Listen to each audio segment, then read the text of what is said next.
Habari, naitwa Dr. Juma na hii ndio stori yangu ya maisha. Nilisoma chuo miaka mingi, lakini siku moja mshahara wangu ulikuwa ni shilingi 15,000 tu. Nilikuwa ni daktari ambaye nimeajiriwa katika taasisi binafsi. Kwa kipindi hicho ambacho niliajiriwa, mshahara wangu ulikuwa ni shilingi 250,000.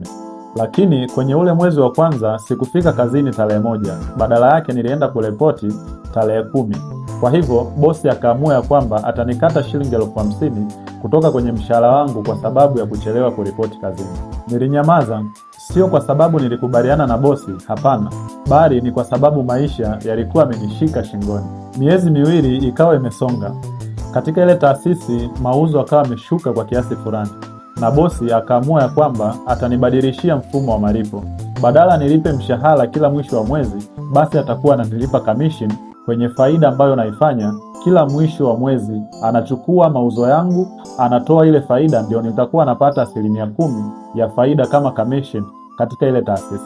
Katika mwezi ule ambao nilibadilishiwa mfumo wa mshahara ama mfumo wa malipo, nilikuwa sijafanya mauzo yoyote. Kwa hivyo mwezi ule nilipita tupu. Bahati mwezi uliofuata nilijitahidi nikafanya mauzo ambayo faida yake iliyopatikana ilikuwa ni shilingi 150,000.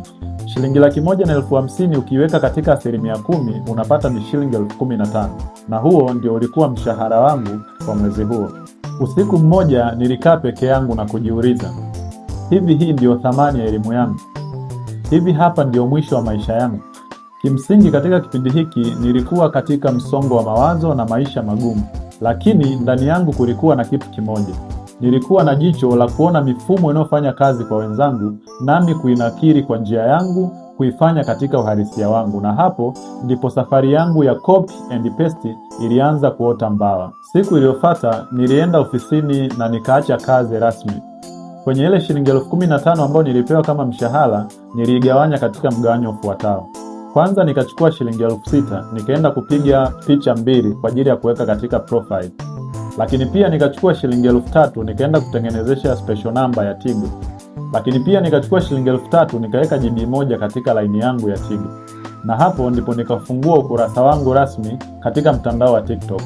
Sikuwa na like, sikuwa na share wala sikuwa na comment, lakini nilijiamini kwamba mimi ninaweza na mimi ndio nina hatima kuweza kubadilisha maisha yangu. Na ndani ya miezi miwili tu nilikuwa tayari nishafanikiwa kutengeneza zaidi ya shilingi milioni 3. Sikubadilika kwa sababu nimepata pesa, bali nilipata pesa kwa sababu nilikuwa na watu sahihi, nilisoma vitabu sahihi na nilikuwa na mawazo sahihi. Na ndiyo maana nimeanzisha hii Soma Hub. Kwa maana Soma Hub ni sehemu ambayo vijana tunakutana, tunasoma vitabu, tunajadili, tunabadilishana mawazo na kupeana connection mbalimbali za maisha. Kama umechoka kupambana peke yako, kama unajua una uwezo mkubwa kuliko maisha unayoishi sasa hivi, basi karibu Soma Hub, meza ambayo inajenga future yako.